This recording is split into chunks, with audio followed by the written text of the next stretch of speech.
You stand at the Rialto bridge as the last vendor calls fade into the evening air. Your shoulders ache from the day's work, and salt stains mark your sleeves. For centuries, from the height of the Doge's republic through the quiet years that followed, ordinary Venetians moved through this same transition from chaos to quiet.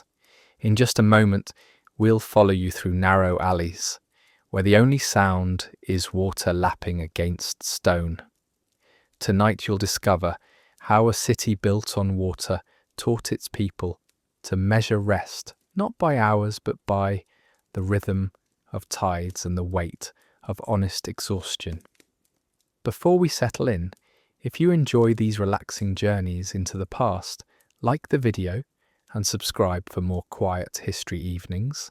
Let me know in the comments where you're listening from and what time it is for you.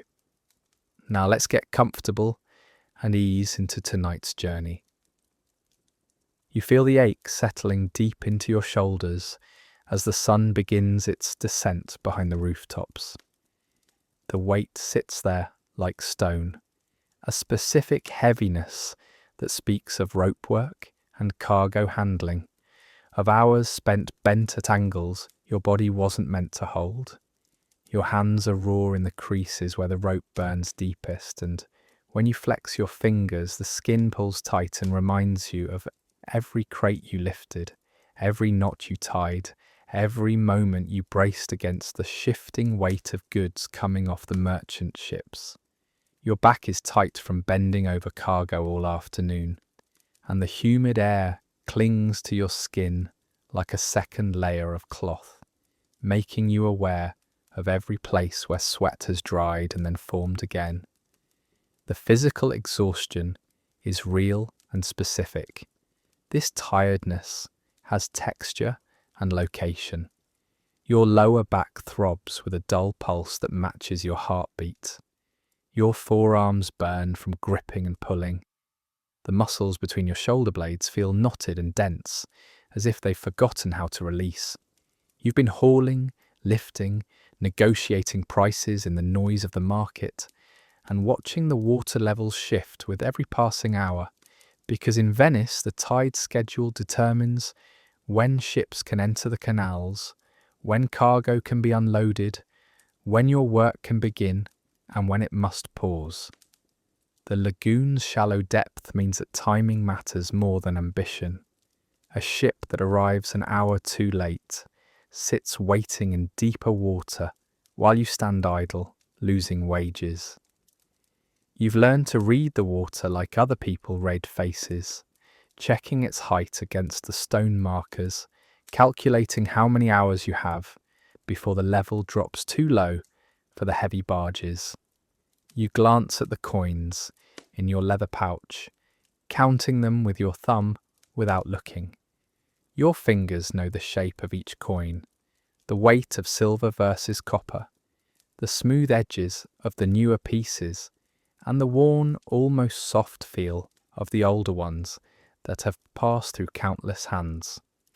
The Venetian lira in your pouch represents more than currency. It connects you to the city's vast network of trade and banking, to the careful systems that turn goods into gold and gold into power.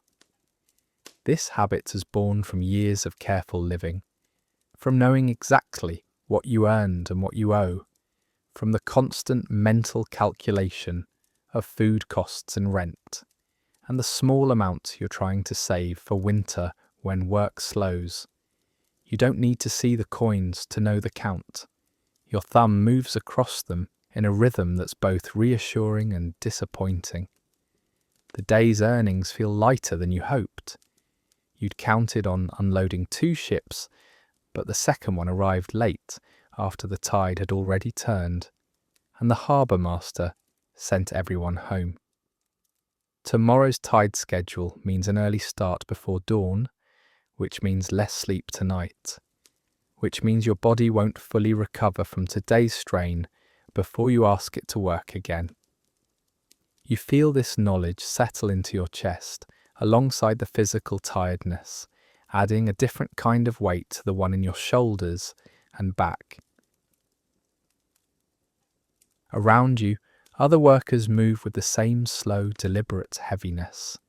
A man you recognize from the docks walks past with his head down, his gait stiff and careful, as if any sudden movement might cause something to give way.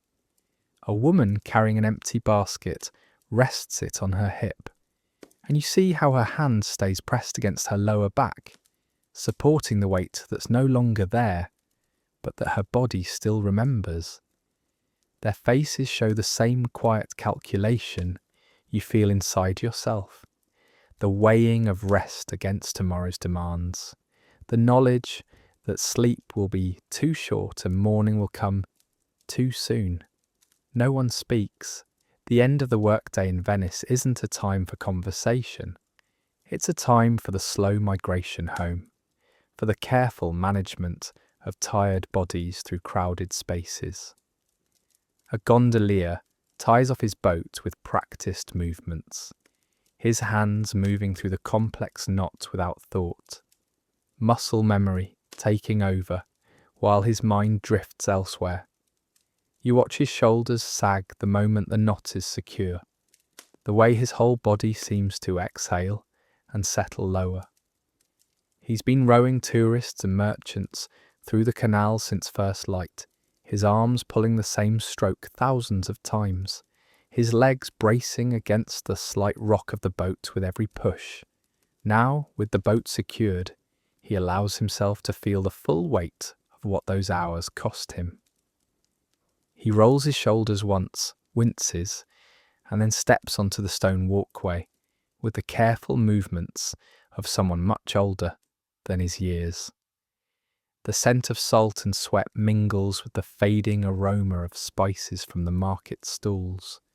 The salt is everywhere in Venice, carried on the wind from the lagoon, soaked into the stone foundations, crystallized on rope and wood and skin. Your own sweat has a salty taste when it runs down your temple, as if the city itself has entered your body and mixed with your labour. The spices are gentler now than they were at midday, when the market was full and vendors were crushing peppercorns to show their freshness, when the scent of cinnamon and clove was so strong it made your eyes water. Now, those aromas drift rather than assault, floating through the evening air as a reminder of the day's commerce, of goods that travelled from distant lands to pass through Venetian hands before moving on to other markets, other cities, other people's tables. This combination of scents creates a signature smell that marks the end of every working day. Salt, sweat, spices, and the particular mustiness of canal water mixing with stone. Your clothes carry this smell. Your skin carries it. When you finally wash tonight, you'll smell it in the water that runs off your arms, see it in the grey tint of the cloth you use to dry yourself. The smell will linger in your hair and in the fibres of your shirt, a constant reminder of where you live and how you earn your bread. This exhaustion is honest. You earned it through hours of real work, through labour that served a purpose and put coins in your pouch and food on your table. The ache in your shoulders and the burn in your hands are proof that you contributed something today, that you are part of the vast machinery that keeps Venice alive and prosperous. The coming rest is something you've truly paid for, with your body's effort, purchased with muscle strain and careful attention, and the willingness to work until the tide says, stop. Venetian rest wasn't simply the absence of work. It was a reward the body demanded, and the city's rhythm granted, earned through honest labour and made sweeter by the knowledge that you'd done what needed doing. Behind you, the sounds of the market begin to change, voices shifting from the day's urgent pitch to something softer. The last vendor's cry cuts through the evening air, sharper than before, as if trying to hold on to the day a moment longer. His voice carries a particular edge now, a desperation that wasn't there at midday when customers were plentiful and coins flowed freely. The Rialto market, which roared with life just hours ago, begins its nightly transformation from chaos to quiet.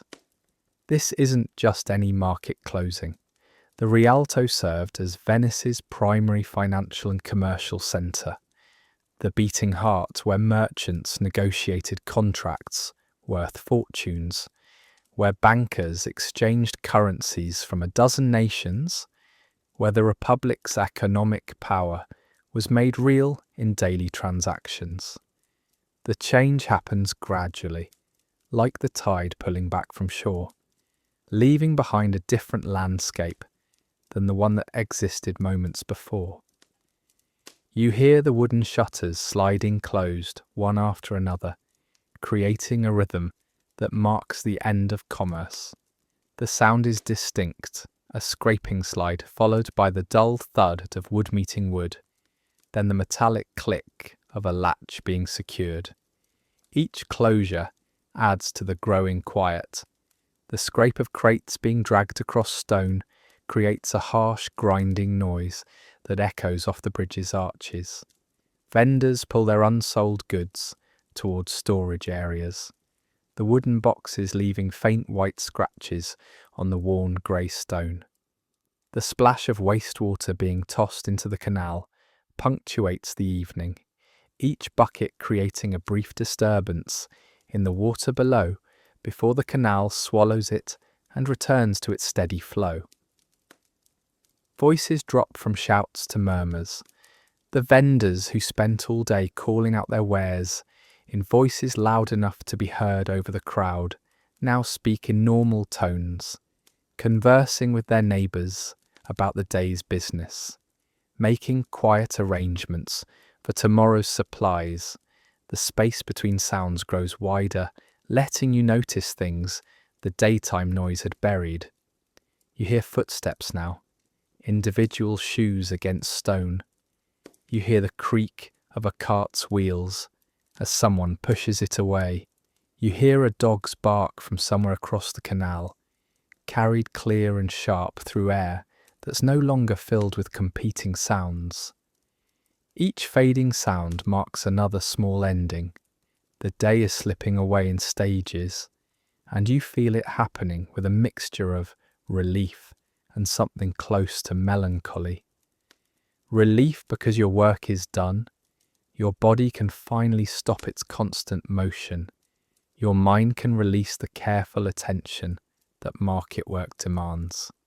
But melancholy too, because endings always carry a weight, even when they're endings you've been waiting for. The day had purpose and motion, and now that purpose is dissolving into the evening air, along with the vendors' voices and the crowd's energy. The fishmongers wash their tables with buckets of canal water, sloshing it across the wooden surfaces where fish lie all day. They scrub with rough cloths, removing scales and blood and the slime that accumulates during hours of handling sea creatures.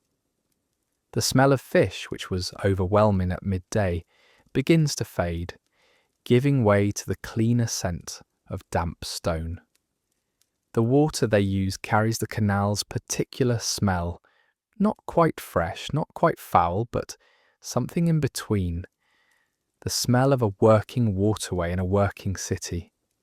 As they wash, the fishmongers talk quietly among themselves, their hands moving with the automatic efficiency of people who have performed this ritual thousands of times.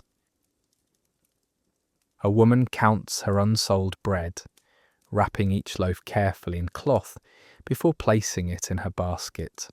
Her movements are slow, carrying the particular disappointment of wasted effort. She'd risen before dawn to bake these loaves, had tended the fire and kneaded the dough and hoped today would be the day she sold everything.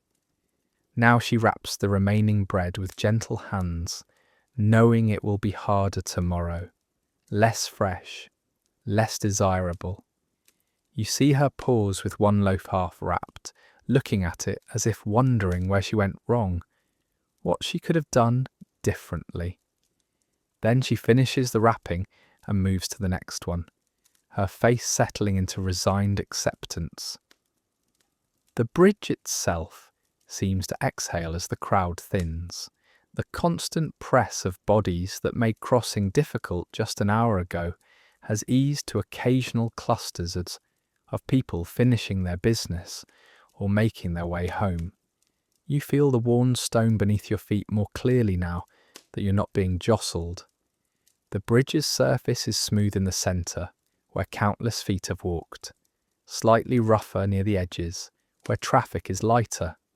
You can feel the subtle slope as the bridge rises toward its middle point, and then descends on the other side.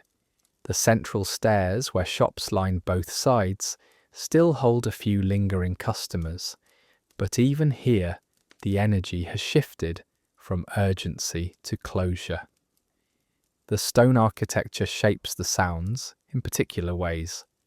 This bridge, built by Antonio da Ponte between 1588 and 1591, after earlier wooden bridges had collapsed under the weight of commerce, was designed to carry not just people, but the full force of Venetian trade.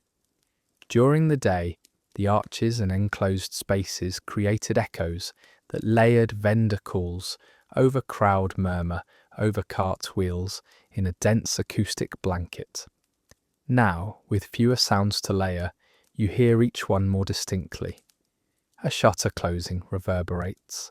A voice carries farther. Your own footsteps create a small echo that follows you across the bridge. The stone seems to amplify the quiet, making you more aware of silence as a presence rather than an absence. The market's fading voice tells you something essential. The city's heartbeat slows at dusk, and in that slowing, you receive permission for your own pace to drop, your own voice to soften. Venice operates on rhythms larger than any individual, cycles of commerce and rest that have repeated for generations. The market's closing isn't just about vendors securing their goods. It's about the city itself, acknowledging that the day's work is done, that the time for commerce has passed, that rest is not only acceptable, but necessary. You realize the transition to night begins not with darkness, but with this gradual quieting of human activity, this collective agreement to let the day go. The sun still provides some light, painting the western sky in shades of orange and pink, but night has already begun in the dropping voices and closing shutters and slowing footsteps. Night begins when people decide it begins, when the city's workers collectively turn away from their stalls and shops and start moving toward home. The day releases its hold on you gradually, sound by sound, until you're standing on the bridge in the growing quiet, feeling the transition in your bones before you see it in the sky. Your hands still carry the day's grime, and you turn toward the canal's edge where the water waits. You kneel at the canal's edge, dipping your hands into water that's neither fully clean nor entirely foul, just the water Venice offers. The surface reflects the fading sky in patches between the ripples, showing streaks of orange and grey that shift as your hands break through. This evening, washing is more than hygiene. It's a small ceremony that marks the boundary between work and rest, a personal ritual you've performed at this same spot for years, your knees finding the worn stone where countless others have knelt before you. The salt from rope and cargo dissolves from your palms, creating a slight sting where the skin is raw. You cup the water and bring it to your face, feeling it run down your cheeks and neck, carrying away the sweat that's been drying on your skin all afternoon. The day's residue drifts into the green-brown water, a thin film of grime and salt that disperses and disappears into the canal's steady flow. You watch it go, this physical evidence of your labour, and something in your chest loosens slightly as the water carries it away. Your sleeves are rolled to your elbows, revealing skin darker where the sun has found it, paler where fabric protected it. The contrast is sharp, a visible map of your working life, drawn in shades of brown and cream. Your forearms show the marks of rope burns healed over time, small white lines against darker skin. Your wrists are thick from years of lifting and pulling, the tendons visible beneath the surface when you flex your hands. You splash more water up your arms, watching it run back down toward your elbows, leaving trails that darken the lighter skin temporarily before evaporating in the warm evening air. The water is cold enough to shock you slightly awake, making you aware of every scratch and callus on your hands.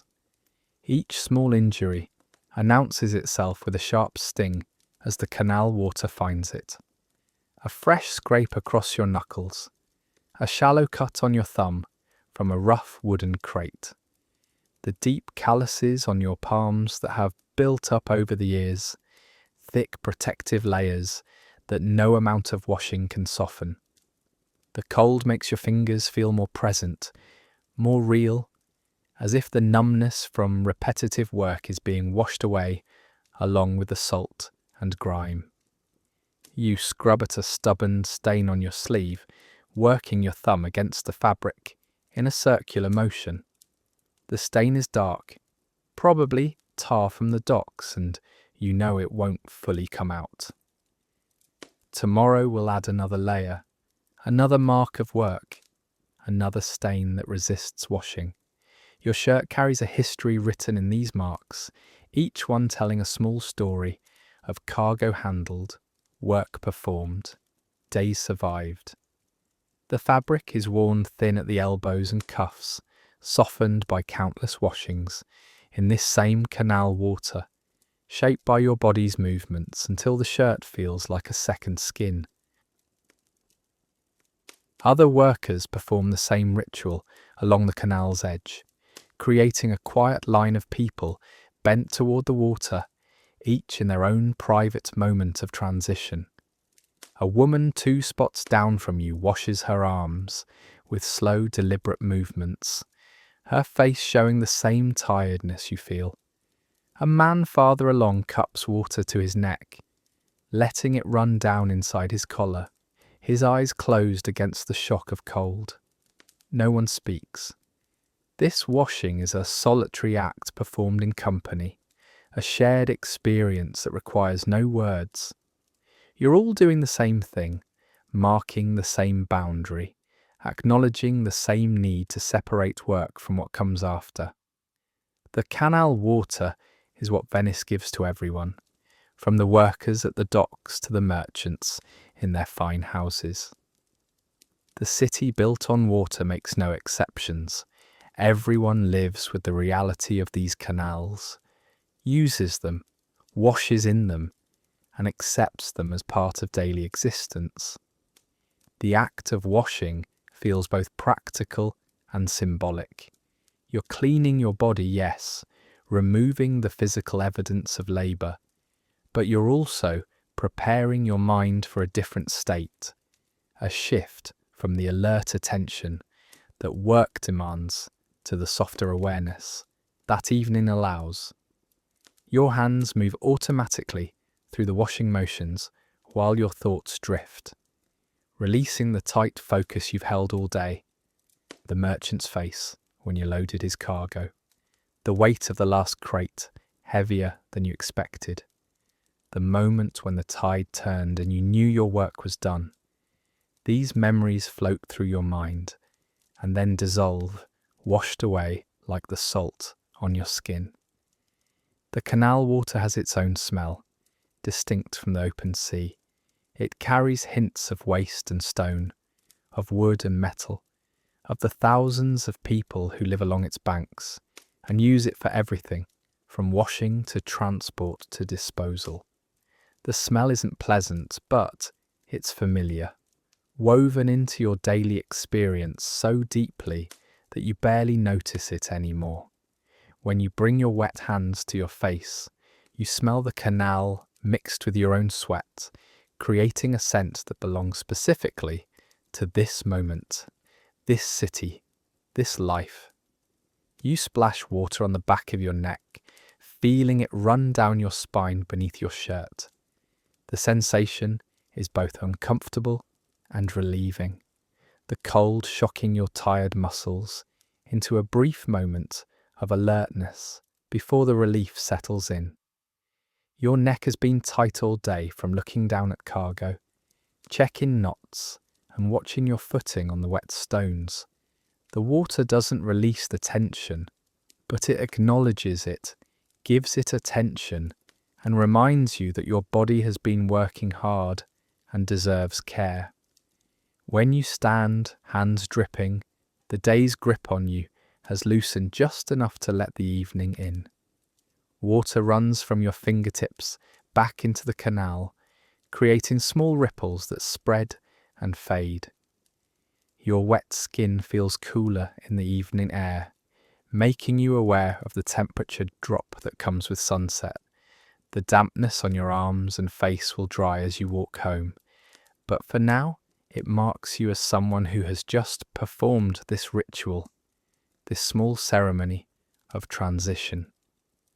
This simple act of water on skin becomes the first true step towards sleep, the first acknowledgement that your work is done.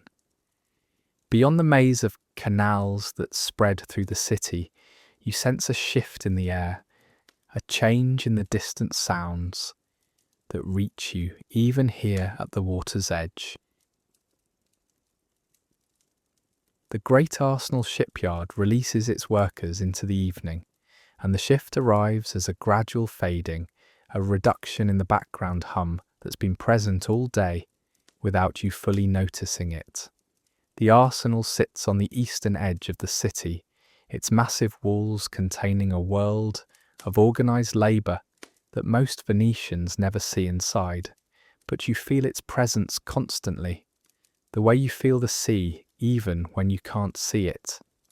At its peak, the shipyard employs as many as 16,000 workers, building the Republic's power one galley at a time. Their collective effort creating a sound that carries across the water like distant thunder. Now as the light fades, the rhythmic hammering slows. The sound that's been marking time all day, steady as a heartbeat, begins to space out. One hammer falls, then silence, then another hammer somewhere else, then longer silence. The saw's bite through wood grows less frequent, that distinctive rasp of metal teeth through timber becoming occasional rather than constant. You can almost track the arsenal shutdown by listening to these changes, the way the dense fabric of sound develops holes that let the evening air through. The massive gates begin to close, their movement creating a deep grinding noise that carries across the water, metal sliding against metal, wood against stone. You've never worked there yourself, but you know men who have. They live in your neighbourhood, walk the same narrow streets, drink at the same taverns.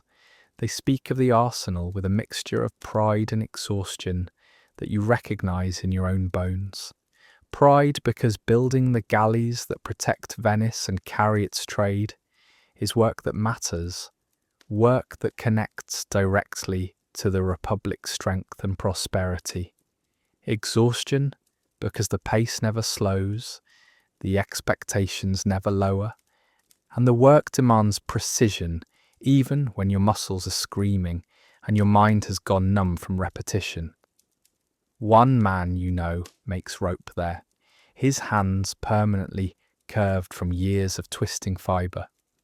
Another shapes the curved ribs that form a galley's frame, his back bent from leaning over his work.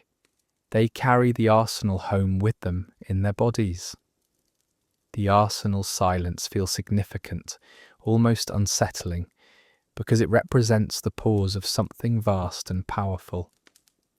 By the middle of the 15th century, Venice maintained over 3,000 merchant ships, and the arsenal built and repaired them using methods that made the work faster than anywhere else in the world. The shipwrights there pioneered the frame-first system of construction, building the skeleton of a ship first and then adding the hull planking, replacing the old Roman method of starting with the hull. This innovation, combined with their organised workflow, allowed them to produce nearly one ship per day at peak efficiency. The shipyard operates like a single, massive organism, each worker a necessary part, each task fitting into a larger sequence. Ships move through the arsenal along a canal, passing from one workstation to the next, gathering parts and workers as they go.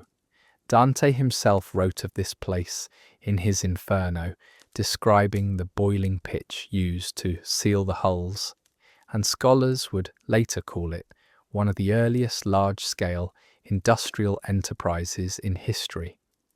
When this organism stops for the night, the absence of its sound creates a space in the evening air that feels almost physical. The shipwrights secure their tools with the same care you secure your boat, knowing tomorrow's work depends on tonight's preparation. Hammers get cleaned of wood chips and hung on their designated hooks. Saws get wiped down and covered to protect their teeth from the humid night air. Chisels and planes find their places in tool chests that get locked and stored. This ritual of tool maintenance happens in shipyards around the world, but at the arsenal, it happens on a scale that transforms individual care into collective ceremony. Thousands of workers putting away their tools creates its own rhythm, a final song of the workday. Rope makers coil their day's production, their fingers moving with automatic precision even as their minds drift toward home. The rope they've made today will rig the sails of galleys not yet built, will secure cargo not yet loaded, will hold fast in storms not yet imagined. They coil it carefully, checking for weak spots, making sure each loop lies smooth against the next. Their fingers know this work so well, they barely need to look. Their hands can feel imperfections that their eyes might miss.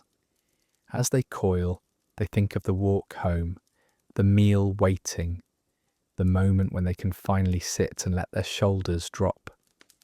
The smell of tar and fresh-cut timber drifts across the water, mixing with the evening air in a way that marks this particular hour. Tar has been heating all day in great pots, its sharp, resinous smell strong enough to make your eyes water if you stand too close. The smell carries on the wind, announcing the arsenal's presence to the whole eastern quarter of the city. Fresh-cut timber adds a cleaner scent, the smell of wood's inner flesh exposed to air, sweet and slightly spicy. Together, these smells create a signature that belongs to this time of day, this moment when the shipyard transitions from work to rest. When the arsenal falls quiet, it's as if Venice itself has decided to rest. The shipyard is the Republic's industrial heart, the source of the naval power that protects trade routes and maintains dominance over the Mediterranean. The government pours almost 1/10 of its entire revenue into naval operations, a staggering commitment that reflects how completely Venice's survival depends on sea power. When something this important, this central to the Republic's identity and strength, pauses for the night, your own fatigue feels less personal. You're not just a tired worker ending a long day. You're part of a citywide rhythm, a collective pattern that recognizes the human need for rest. The knowledge that even the Republic's greatest source of power must pause for the night gives weight and dignity to your own need for rest. The arsenal, with its thousands of workers and its ability to build a complete galley in a single day, with all its efficiency and power and importance, still stops when evening comes. The workers there, despite producing the ships that keep Venice wealthy and safe, still need to eat and sleep and spend quiet time with their families. If the arsenal can stop, if work that important can wait until morning, then your work can wait too. Your rest is not laziness or weakness. Your rest is participation in something larger, a rhythm that includes everyone from the lowest dock worker to the master shipwrights of the arsenal. You turn away from the open canal, your body pulling you toward home through passages the daylight crowds have abandoned. The alley ahead narrows until your shoulders nearly brush both walls, stone rising 3 stories on either side to create a corridor that feels more like a hallway than a street. Venice's back streets are impossibly tight, born from a necessity rather than any grand design. When the city's founders first settled these mudflats and islands in the lagoon, land was the most precious resource. Buildings grew wherever space allowed, expanding upward when they couldn't expand outward, leaning towards each other across the narrow gaps until only a thin ribbon of sky remains visible overhead. At night, they become corridors of shadow and memory, places where light barely reaches and sound behaves strangely. Your feet know the path without your eyes needing to see clearly. 3 steps forward, then turn left where the alley narrows even further. Duck beneath the low archway where generations of passing heads have worn the stone smooth. Count 7 doorways on your right, their wooden surfaces darkened by age and weather. Turn right at the small shrine with its flickering candle behind glass. Your body has memorized this route through months and years of repetition, encoding the journey into muscle and bone. During the day, you might look around, notice changes, and observe your neighbour's windows. At night, your feet simply know, carrying you forward while your mind drifts elsewhere. The walls press close, damp with humidity that never fully leaves the stone. Venice's buildings stand in water, their foundations resting on wooden pilings driven deep into the mud of the lagoon. The moisture rises through the stone like water through a cloth, keeping the lower levels perpetually damp. You trail your fingers along the wall as you walk, feeling the texture change from rough to smooth and back again, touching the cool stone as much for guidance as for connection.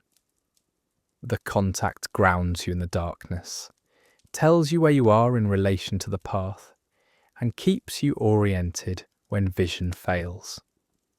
The stone itself carries traces of Venice's layered history. Some walls show the rounded arches and decorative patterns of Byzantine influence, styles that came from the East when Venice was still building its identity as a bridge between worlds. Other sections reveal the cleaner lines of later Renaissance work, though here in the working neighbourhoods, such distinctions matter less than the simple fact of shelter. In this darkness, you're aware of every sound.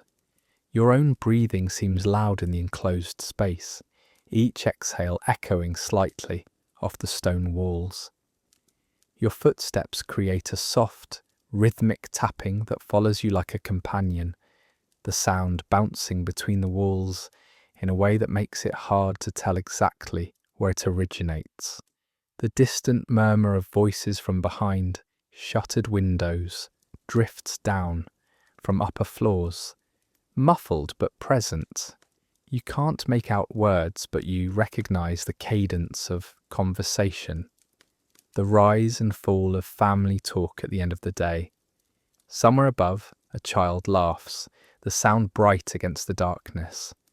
A door closes with a wooden thud. Water drips from a ledge, creating a steady rhythm that marks time. The alleys smell of stone and sea, layers of scent that tell the story of Venice in a single breath. The stone carries centuries of damp, a mineral smell that comes from being constantly exposed to moisture and salt air. The sea is everywhere, its presence felt even in these narrow passages, far from any visible water. Cooking fires add their contribution, the smell of burning wood, and whatever is being prepared for evening meals.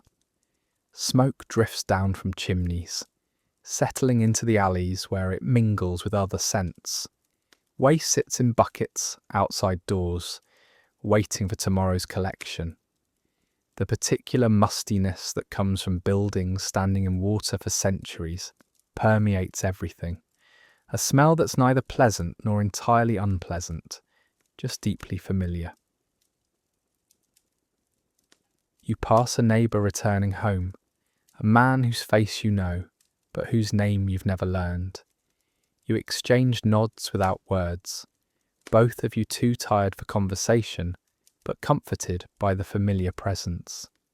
His footsteps continue past you, fading gradually as he moves deeper into the maze of alleys.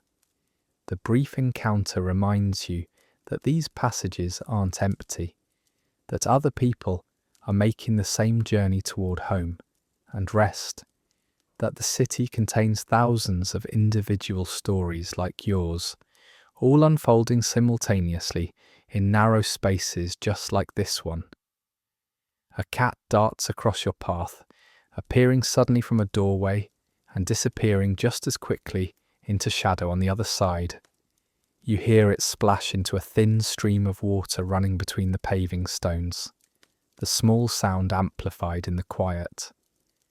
The cat's presence is both startling and ordinary, one of the many creatures that share the city's spaces, hunting rats and finding shelter in doorways and narrow gaps between buildings. Its quick movement breaks the steady rhythm of your walk for just a moment before you continue forward. The architecture channels sound in ways that make the night feel inhabited rather than empty. Every footstep, every closing door, every voice carries through the maze of alleys, bouncing off stone walls and travelling distances that seem impossible, given how narrow and enclosed everything feels. You hear a conversation happening 2 alleys over. The voice is clear enough that you know they're speaking Venetian dialect, but not clear enough to understand the words. The sound wraps around corners, climbs walls, finds its way through the labyrinth as if the stone itself is designed to carry human voices. These narrow passages, which felt claustrophobic when you first came to Venice, now feel protective.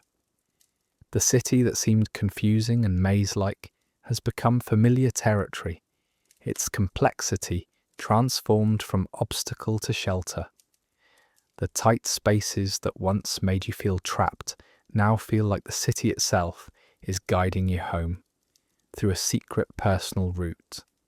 Every turn and archway and counting of doorways is part of a path that belongs to you, a way through the city that you've claimed through daily repetition. The intimacy of the architecture transforms night from something vast and potentially frightening into something close and almost comforting.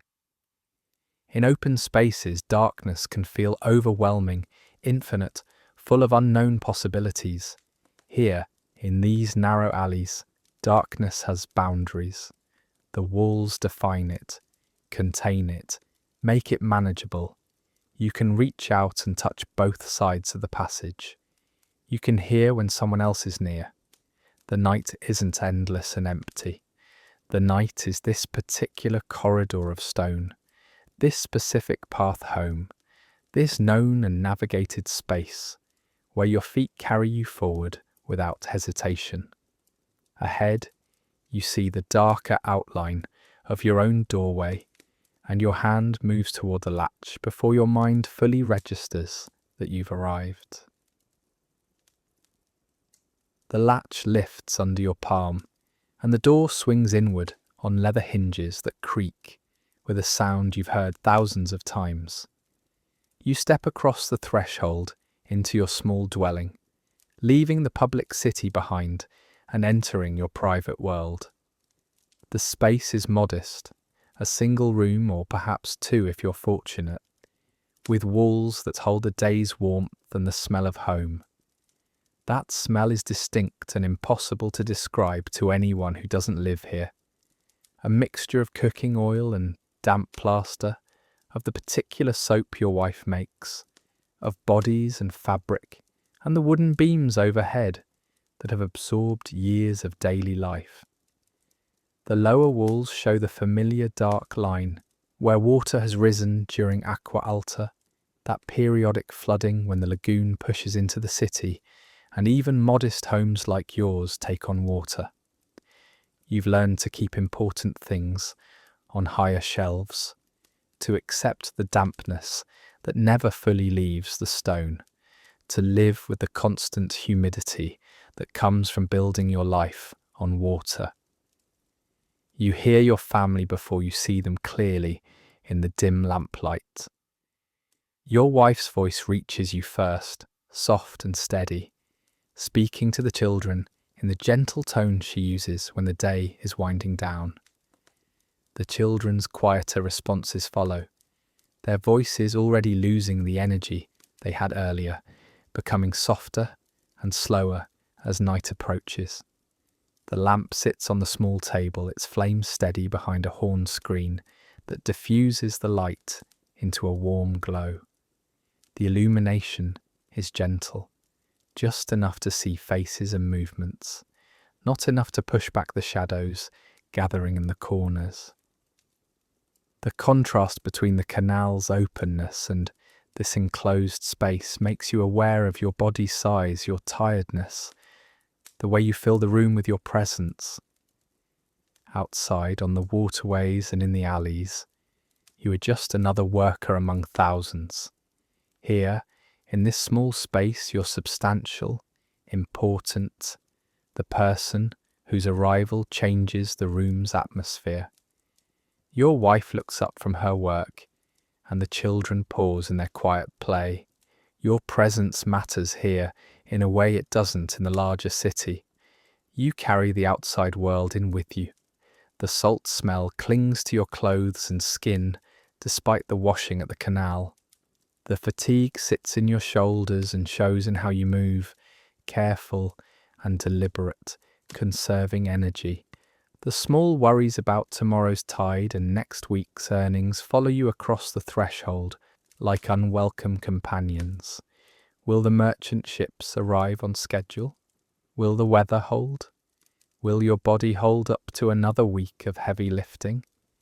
These concerns have no place here, but they come anyway, uninvited but persistent.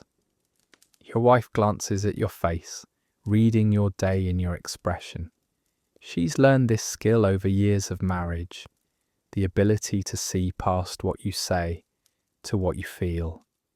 You see her own exhaustion mirrored back in the slight droop of her shoulders, the way she moves with careful economy.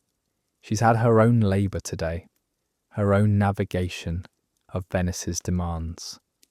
While you worked the docks, she worked here and in the market, managing the household with the same careful attention to resources that you brought to counting your earnings. She haggled with vendors, carried water from the well, prepared food, watched the children, mended clothes, and performed the 100 other tasks that keep a household functioning. Her work is different from yours, but no less exhausting. The children look up briefly when you enter, then return to their quiet play. Their energy has already been dampened by the approaching night, the natural winding down that happens when daylight fades and the adult world turns toward rest. They sit on the floor with simple toys, a carved wooden boat, a doll made from fabric scraps, moving them with the slow deliberation of tiredness. Their faces are clean, recently washed, and you know your wife prepared them for the evening while waiting for your return. You remove your outer layer, the worn shirt that's taken the day's worst abuse, and hang it on a wooden peg driven into the wall. The act of shedding that garment feels like shedding some of the day's weight. The fabric is damp with sweat and canal water, heavy with the accumulated moisture of hours in Venice's humid air. Beneath it, your undergarment is only slightly drier, but the removal of that outer layer creates a sense of unburdening, a physical acknowledgement that the work portion of the day has ended. Your arms feel lighter without the sleeves. Your neck feels freer without the collar, even though it was never tight. Crossing your threshold marks a boundary between versions of yourself. Outside, you're a worker, a body that performs labour in exchange for coins, a person who must stay alert and careful and constantly aware of tides and cargo and the expectations of merchants and fellow workers. Inside, you can let that work face soften into the home face. Your expression relaxes. Your voice drops to a quieter register. The vigilance that keeps you safe and productive in the working world can finally ease, replaced by a different kind of attention. The softer awareness of family and rest and the small comforts that home provides. The simple fact of being inside with your people, in your space, begins the deeper work of transition toward true rest. Your body starts to release held tensions now that you're in a place where release is safe. Your breathing deepens slightly. Your shoulders drop a fraction of an inch. The tight grip you've maintained on your worry and attention begins to loosen. Not completely, but enough to allow other feelings in. Relief that you made it through another day. Gratitude for this space and these people. The quiet satisfaction of having earned the right to be here, to rest, to let someone else carry part of the burden for a while. Your wife moves to the cooking area, her hands already reaching for the simple meal she's prepared. The children shift closer together, making space for you near the small table. The lamp flickers slightly as someone moves past it, sending shadows dancing across the walls. The room holds you all in its modest embrace, this small box of stone and wood and plaster that stands between you and the sea, between you and the night, between the demands of Venice and the human need for shelter and rest. The smell of warm food reaches you, and your stomach responds with a quiet reminder of its emptiness. Your wife places a bowl before you, steam rising from simple food that smells like sustenance and care. The bowl is warm clay against your palms, heated by the polenta inside, and you hold it for a moment before eating, letting the warmth transfer to your cold hands. The meal is modest. Polenta sits thick and yellow in the centre, made from cornmeal your wife bought at yesterday's market.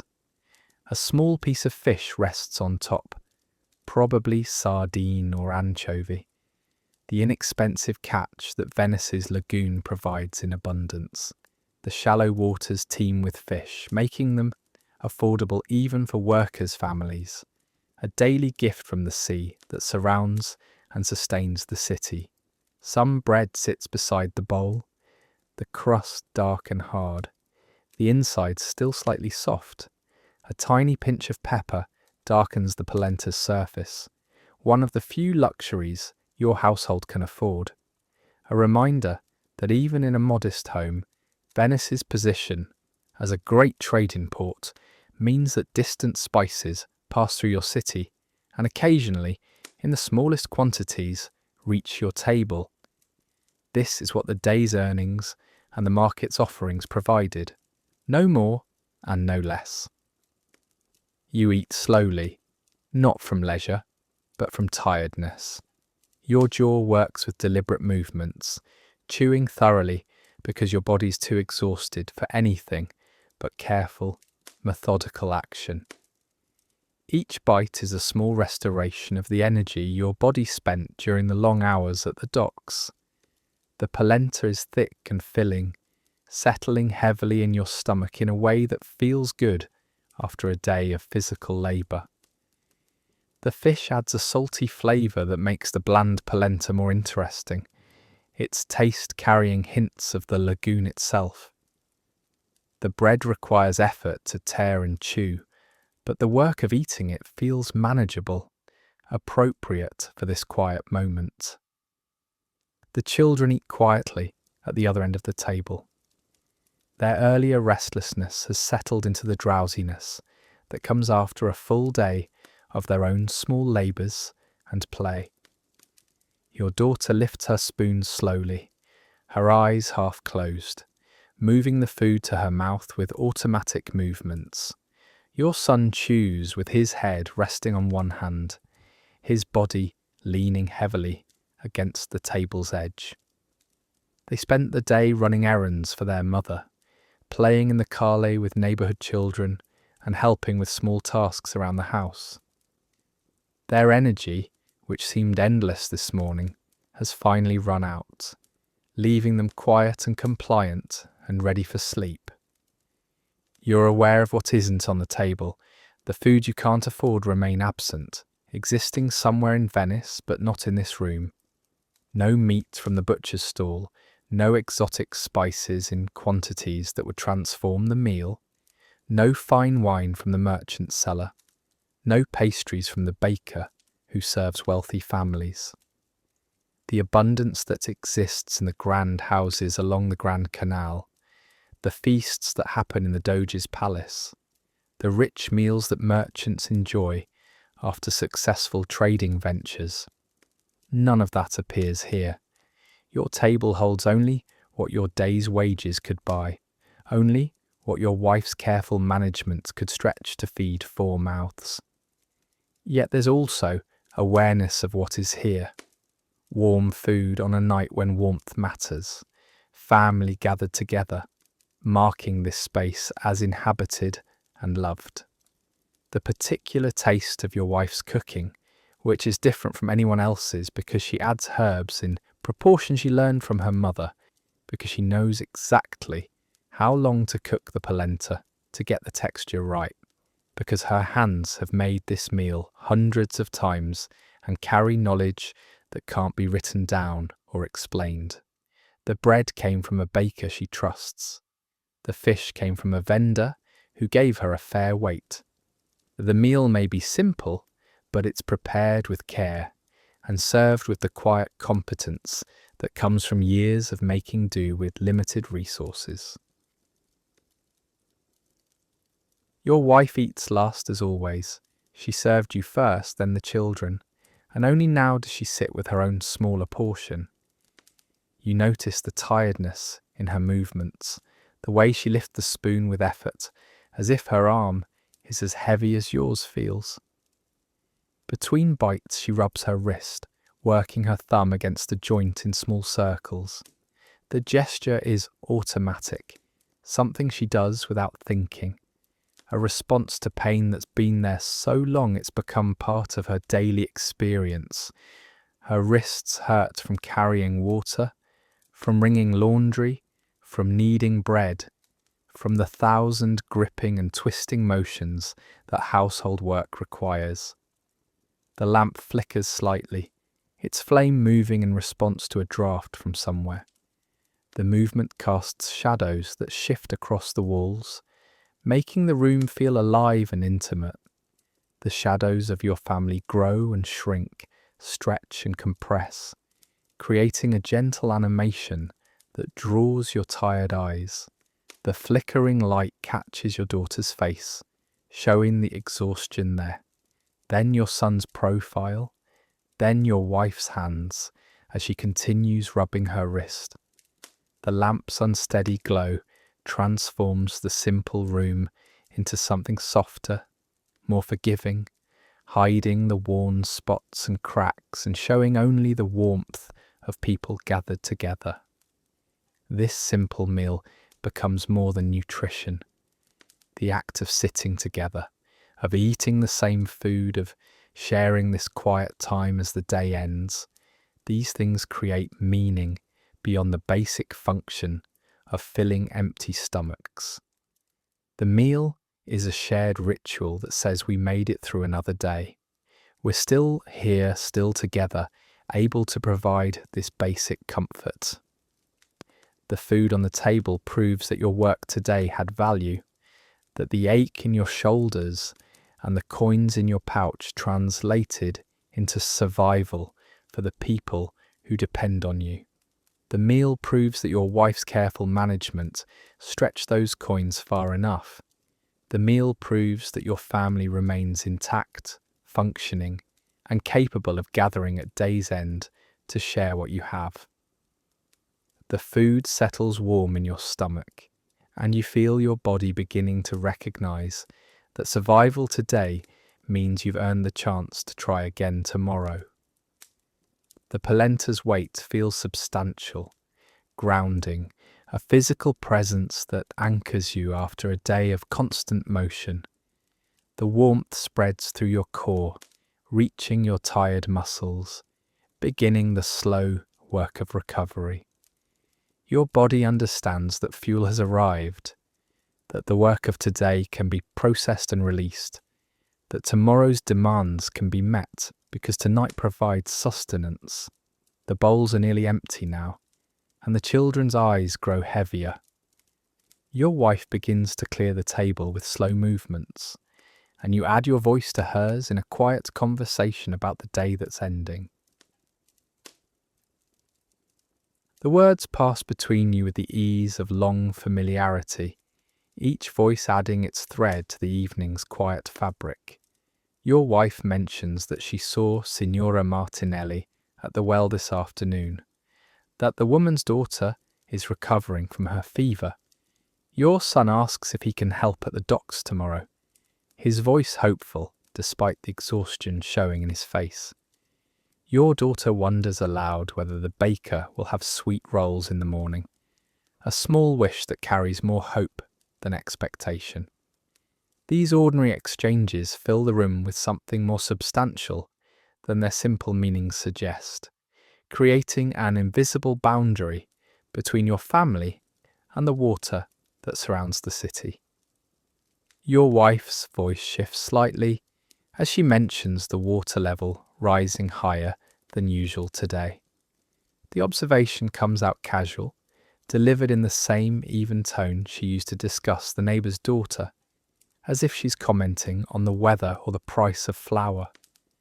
But you both understand the undercurrent of concern that runs beneath her words. The water rises and falls with the tides, always, but sometimes it rises higher than it should, creeping up the stone steps that lead from the canal to the doorways, seeping under thresholds, turning streets into shallow rivers that reflect the sky. Living in Venice means living with this constant possibility, this awareness that the lagoon's shallow depth makes the city vulnerable to the acqua alta that can transform familiar passages into waterways without warning.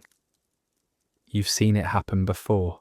Watch neighbours wading through their ground floors, moving possessions to higher shelves, accepting the flood as part of the bargain Venice demands. The knowledge sits between you and your wife, unspoken but present, acknowledged through a brief meeting of eyes before the conversation moves forward.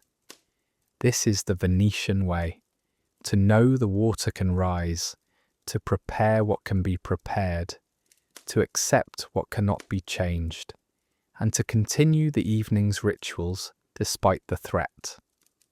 The children's voices grow softer as the evening wears on.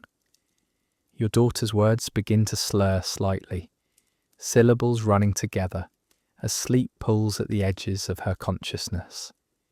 Your son's responses become shorter, single words instead of full sentences, his head drooping forward until he catches himself and straightens up again. Their small bodies are surrendering to the day's exhaustion, the natural shutdown that happens when children have spent their energy completely. Their voices add texture to the room's atmosphere, young and innocent against the deeper tones of adult conversation, reminding you that life continues, that tomorrow will come with its own small hopes and challenges. You're aware always of Venice's fundamental vulnerability. The sea that gives life also threatens it. Every building in this city sits on wooden pilings driven deep into the mud of the lagoon.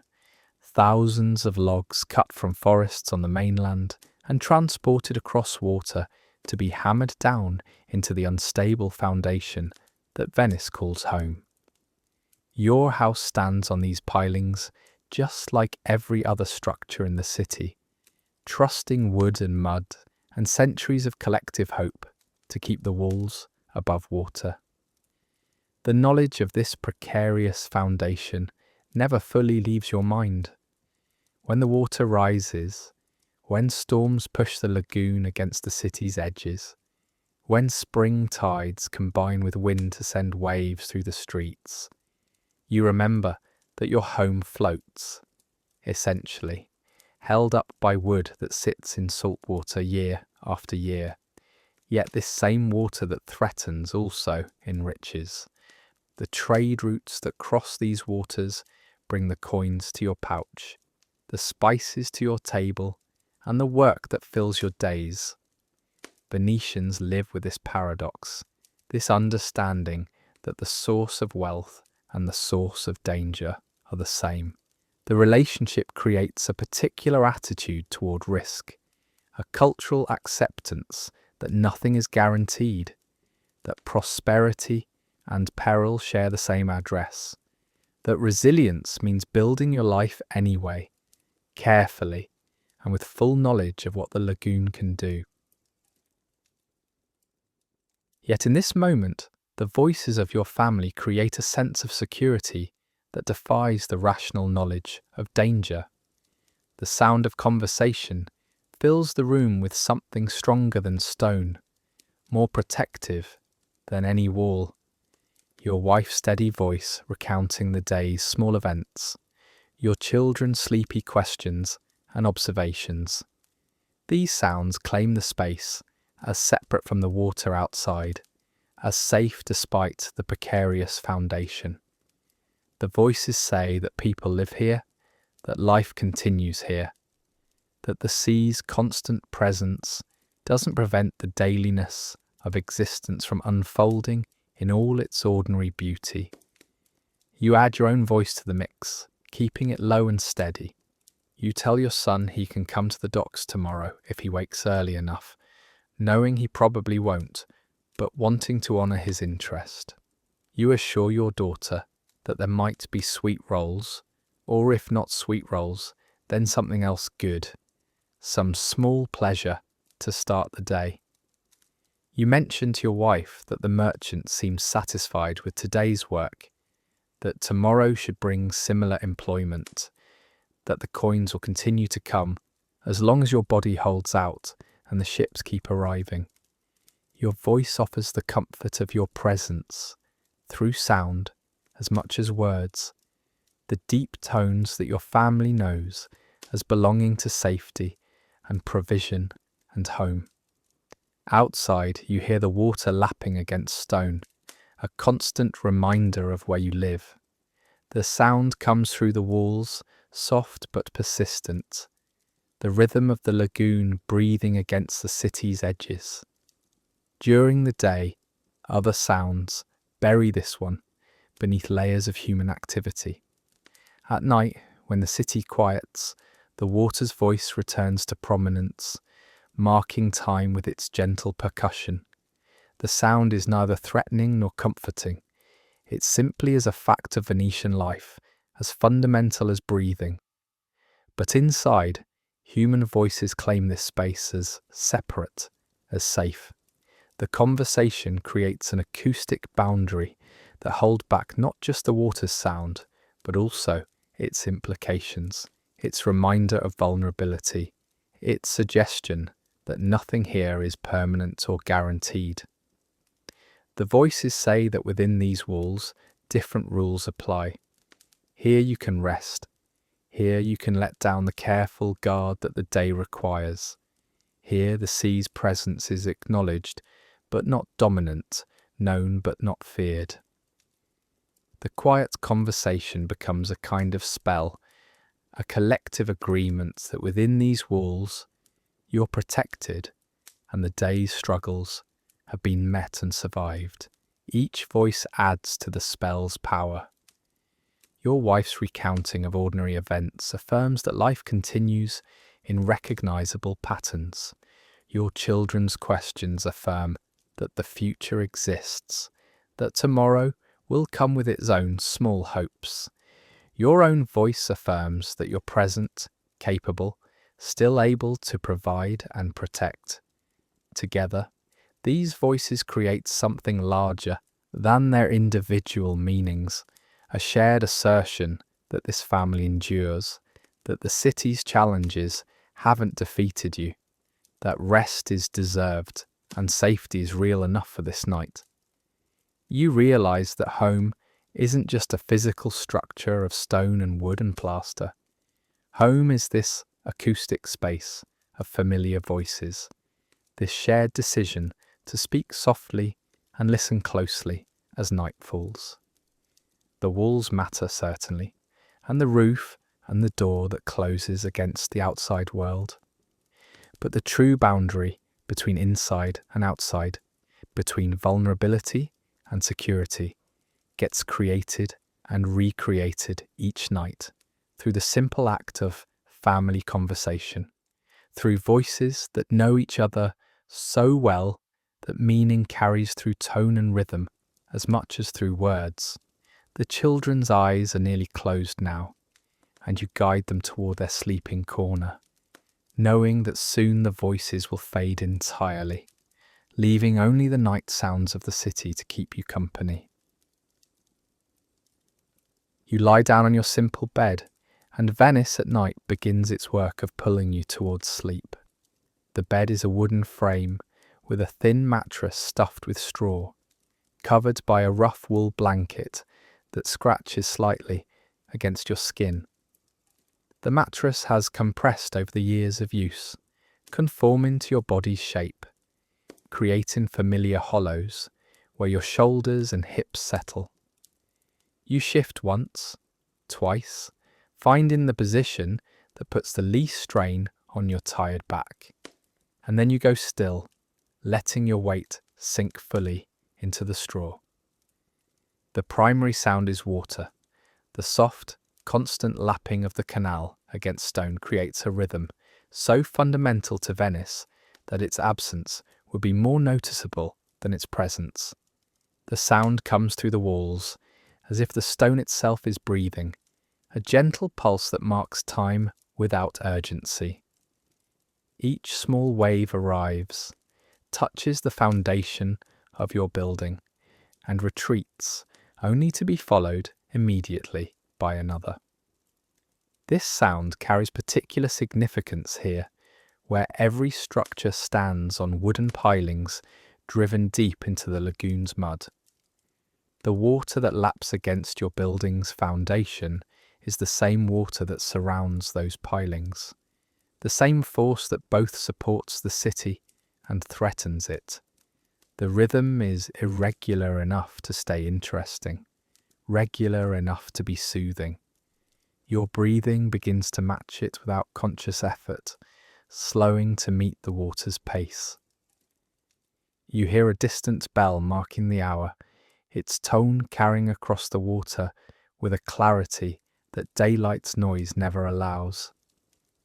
The sound starts somewhere to the east, probably from San Marco, and travels across the rooftops and canals to reach your ears.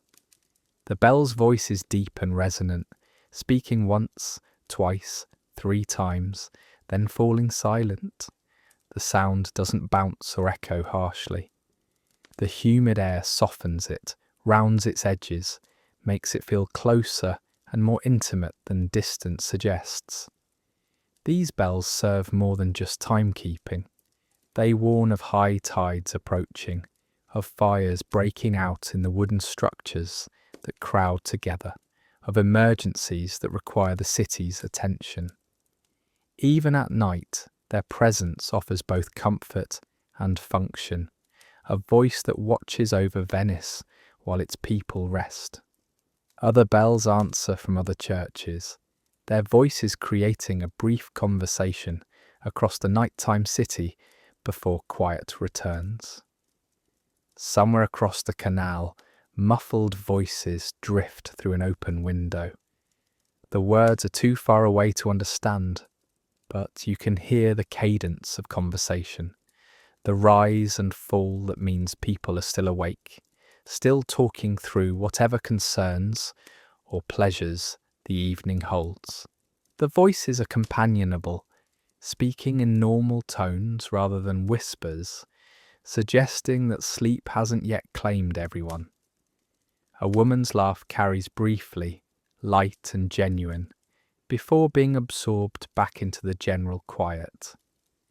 The sound reminds you that you're not alone in your wakefulness, that across the city thousands of people are performing the same slow transition from day to night. The architecture channels and shapes these sounds, making the night feel close and inhabited rather than vast and empty. The narrow calle act as corridors that carry sound in specific directions, bending it around corners, funneling it through passages. The canals serve as acoustic highways where sound travels farther and clearer than it does on land. Your room sits within this network of stone and water, receiving sounds that have travelled complex paths to reach you. The enclosure feels protective rather than confining, as if the city itself is wrapping around you, holding you in its ancient embrace. Your mind tries to hold on to the day's worries. The light earnings left your pouch feeling too flat. Tomorrow's early start, which means you'll need to rise before the sun shows itself, while the city is still dark, and the morning cold sits heavy on the water. The rising water your wife mentioned, casual but concerning, is a reminder that Venice's relationship with the sea is never fully stable, never completely safe. These worries circle through your thoughts, each one demanding attention, each one insisting that sleep is premature while problems remain unsolved. But the water's rhythm works against worry. The lapping sound offers a steady pulse that's older than your concerns, older than Venice itself. Water touched stone here before the first pilings were driven, before the first buildings rose, before anyone imagined that a city could exist in the middle of a lagoon.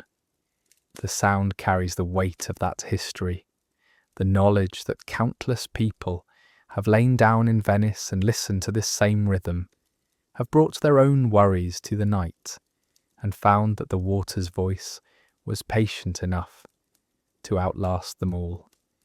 Your concerns feel smaller against that continuity, less urgent, more manageable.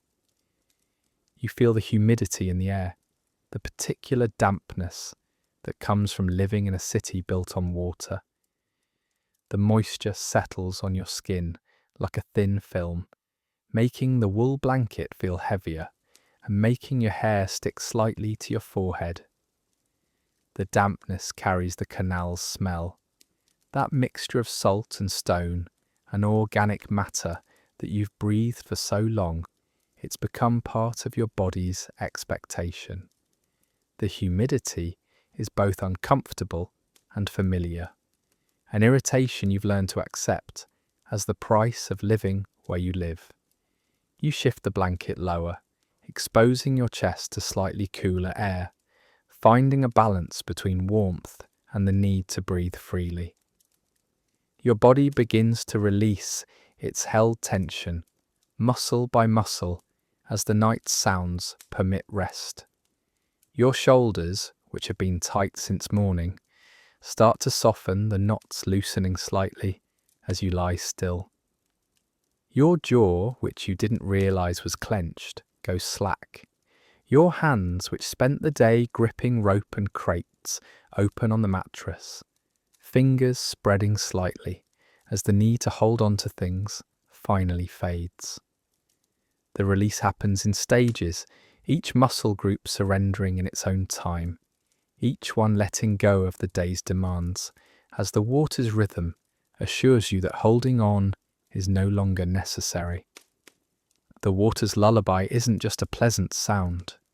The voice belongs to Venice itself, the city speaking in its most honest language, reminding you that it has survived countless nights, countless tides, countless storms, and difficulties and moments when survival seemed uncertain. The city has carried millions of people through their days and nights, has witnessed endless cycles of work and rest, exhaustion and recovery. You're part of that pattern now, lying in the dark while the city's oldest voice continues its ancient song. Your breathing deepens and you feel something settling in your chest, something heavier than sleep but lighter than the day's burdens. The full weight of the day settles into your body in these final moments before sleep, and it's a good weight, an honest weight.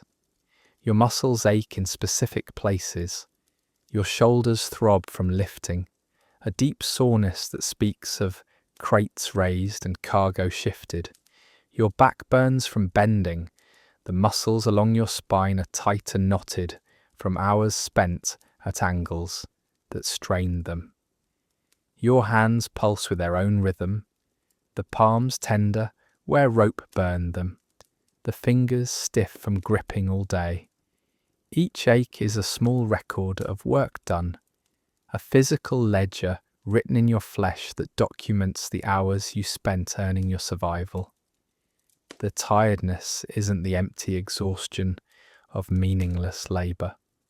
This fatigue is different, fuller, carrying weight that goes beyond physical depletion. You've contributed something today. You helped unload ships that keep Venice wealthy and powerful, that make the Republic Europe's gateway to Asian trade.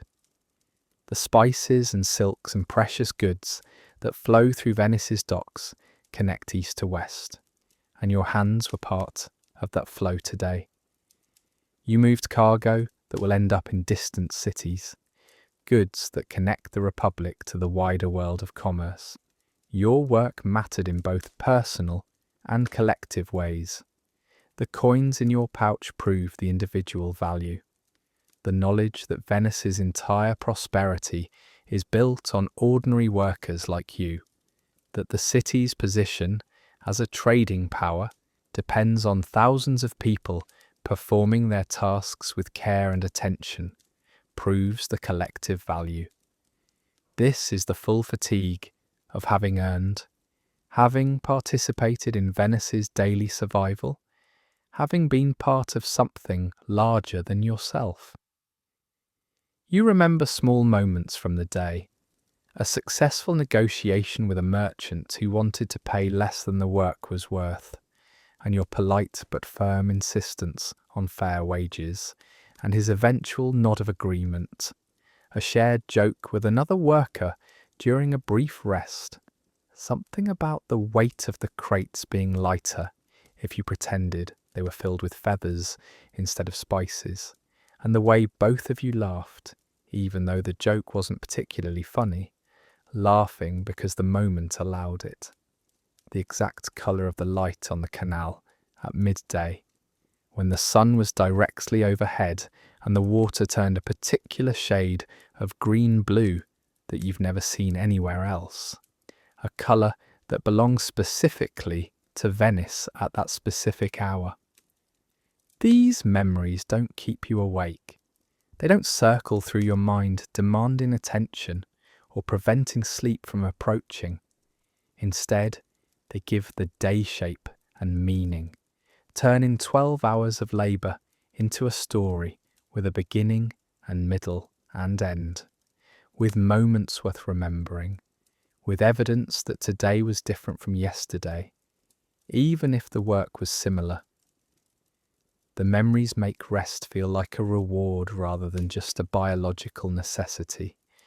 You've earned this rest not just by tiring your body, but by living a day that mattered, by accumulating small experiences that add up to a life. Your breathing slows, matching the rhythm of the water outside. The lapping sound against stone provides a steady pulse, and your lungs fall into synchronization without conscious effort. In, out, each breath deeper and slower than the one before. Your chest rises and falls with less effort now, the breathing becoming automatic, requiring no attention, allowing your consciousness to drift away from the work of staying awake. You feel your mind beginning to separate from your body, that strange loosening that happens in the moments before sleep fully arrives, when you're aware of drifting but not yet gone. Beside you, your wife's breathing has already deepened into sleep. You hear the change in rhythm, the slower pace, the slight catch at the end of each exhale that tells you she's left wakefulness behind. She fell asleep quickly tonight, her own exhaustion carrying her away almost as soon as she lay down. The children are long quiet. Their small bodies gave up on consciousness hours ago, surrendering to sleep with the ease that children have. Their breathing so soft you can barely hear it from across the room. You're the last one awake in your household, the final consciousness holding on before releasing into the night. The lamp has been extinguished and the darkness is complete. No moonlight reaches through the small window. No street light exists to push back the shadows. The darkness fills the room, pressing against your closed eyelids, surrounding you like something solid. But it doesn't feel threatening. The darkness feels like a blanket, like something that covers and protects rather than conceals danger. You've lived in this room long enough that darkness here means safety, means home, means the absence of demands rather than the presence of threats. As sleep finally takes you, you understand something fundamental. Rest earned through honest work is different from mere tiredness. The exhaustion that comes from a day spent contributing, from labour that serves a purpose and receives fair compensation, from work that connects you to your community and supports your family, that exhaustion carries satisfaction within it. Your place in Venice's guild system, your allegiance to the Doge, your role in the stable social order that keeps the Republic functioning. These connections give your labour meaning beyond the simple exchange of effort for coins. Venice has taught you to measure your days not by hours, but by the quality of fatigue they produce. A 12-hour day that leaves you with sore muscles and a sense of accomplishment is better than an 8-hour day that leaves you empty and purposeless. The ache in your body tonight tells you that today mattered, that your existence has value, that the pattern of work and rest and work again makes sense. You drift away knowing that tomorrow will bring another tide, another market, another day of work. The ships will arrive, or they won't. The cargo will need to be unloaded. The merchants will need workers. Your body will wake before dawn, and perform the same tasks it performed today, and the day after that will bring more of the same. This pattern of exhaustion and rest, labour and recovery, is the true rhythm of human life. You're part of something ancient and ongoing, a rhythm that existed before you were born and will continue after you're gone. Sleep finds you and pulls you under, and the day releases you completely into the mercy of rest. Somewhere beyond your walls, the city breathes on, and other workers settle into their own earned sleep, carrying the same honest weight you carry tonight. Morning will arrive with its own tide, and you'll rise to meet it as Venetians have done for 1,000 years. Across the Republic's long history as an independent power, the rhythm of labour and recovery connects you across centuries to every person who earned their sleep through meaningful work. Your tiredness tonight mirrors the gondolier's aching arms, the merchant's tired eyes, the baker's flour-dusted hands. If you found comfort in this journey, from chaos to quiet, let Venice's tides carry you into your own earned rest. Return when you need to remember that sleep follows a life well lived.